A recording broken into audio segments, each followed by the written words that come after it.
అందరికీ నమస్కారం అండి.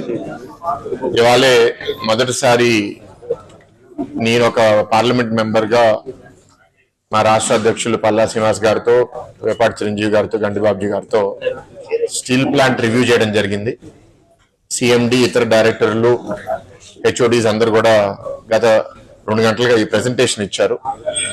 అండ్ ఇవాళ పొద్దున నేను రాత్రి కూడా English news papers, 2 news papers లో కొంత న్యూస్ కూడా వచ్చింది. ఏంటంటే మేమేదో యూటర్న్ చేసామనో, లేకపోతే మేము ప్రైవేటైజేషన్ కి సపోర్ట్ చేస్తామనో. ఇక్కడున్న కార్మిక నాయకులు కూడా ఉన్నారు, చాలా మంది వర్కర్స్ కూడా అది వాట్సాప్ లో సర్క్యులేట్ చేస్తున్నారు. అందరికీ చెప్పేది ఏంటంటే, గత 5 ఏళ్లుగా వైఎస్ఆర్సీపీ ప్రభుత్వం ఏమీ చేయలేదు. ఇప్పుడు వాళ్ళకి సంబంధించిన వాళ్ళు సాక్షిలో పనిచేసిన వాళ్ళు ఇప్పుడు డెక్కన్ క్రానికల్లో ఎడిటర్ గా పనిచేస్తున్నారు.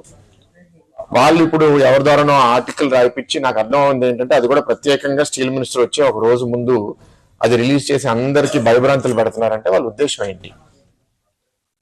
మీకు ఏదన్నా ఆధారం పబ్లిక్ గా బాబు గారో, లేకపోతే ఇక్కడ ఎంపీలుగా నేను, లేకపోతే అనకాపల్లి ఎంపీ రమేష్ గారో, లేకపోతే ఇక్కడ ఎమ్మెల్యేలు పల్లా శ్రీనివాస్ గారు, పంచకల్ రమేష్ గారు ఏదైనా వచ్చి ఎప్పుడన్నా ఎక్కడ అన్నారా? ఏ ఆధారం లేకుండా ఇంగ్లీష్ మీడియా అట్లా రావడం అనేది చాలా ఇర్రెస్పాన్సిబుల్ గా భావిస్తున్నాను. ఎందుకంటే ఇది చాలా మంది జీవితాలకి ముడిపడిన సమస్య. అంత ఈజీగా లైట్ గా వాళ్ళు రాయడం అనేది కరెక్ట్ కాదు. సో దాని మీద చర్యలు కూడా మేము తీసుకుంటాం. ఎందుకంటే మిస్ఇన్ఫర్మేషన్ స్ప్రెడ్ చేయడం అది కూడా అందరికీ, మనందరికి కోరేది ఏంటి? స్టీల్ ప్లాంట్ కాపాడుకోవాలి, ఇక్కడున్న కార్మికులకి, నిర్వాసితులకి అందరికీ జస్టిస్ జరగాలని మేము అనుకుంటుంటే, దీన్ని ఎట్లా డీవియేట్ చేయాలి, ఎట్లా పొలిటికల్ గా పాయింట్స్ కొట్టాలి? వాళ్ళు పవర్ లో ఉన్నప్పుడు 5 ఏళ్ళు చేయలేకపోయారు, ప్రతిపక్షంలో ఉన్నప్పుడన్నా మా పని మమ్మల్ని చేయనివ్వచ్చు కదా. ఇవాళ బాగా రివ్యూ చేసామండి. వాళ్ళని కోరింది కూడా ఏంటంటే, లాభాల లోపలికి స్టీల్ ప్లాంట్ ని ఎట్లా తీసుకుని రావాలి, ఆ విధంగా మనం ఎట్లాంటి సహాయం రేపు కేంద్ర మంత్రి మనం అడగాలి. ఏదైతే సపోర్ట్ వాళ్ళు చేయగలిగితే, మనకి వేరే వేరే సోర్సెస్, ఇందాక పల్లా గారు కూడా చెప్పారు, ఆ సోర్సెస్ నుంచి ఫండ్స్ అన్ని మనం తీసుకొచ్చి ప్రొడక్షన్ కెపాసిటీ పెంచుకోగలగాలి. ఇప్పుడు ఇంచుమించు హాఫ్ ప్రొడక్షన్ కెపాసిటీలోనే ఉన్నాము. ఫుల్ కెపాసిటీకి వెళ్తేనే మనకి మంచి లాభాలు వస్తాయి, మనం ఈ అప్పు కూడా తీర్చుకోగలుగుతాము. అండ్ ఆ ప్రైవేటైజేషన్ డిస్కషనే ఆగిపోతుంది. అప్పుడు ఇక్కడ అన్ని సమస్యలు, జీతాల సమస్యలు అవనివ్వండి, లేకపోతే నిర్వాసితుల సమస్యలు అన్ని మనం పరిష్కరించగలుగుతాం.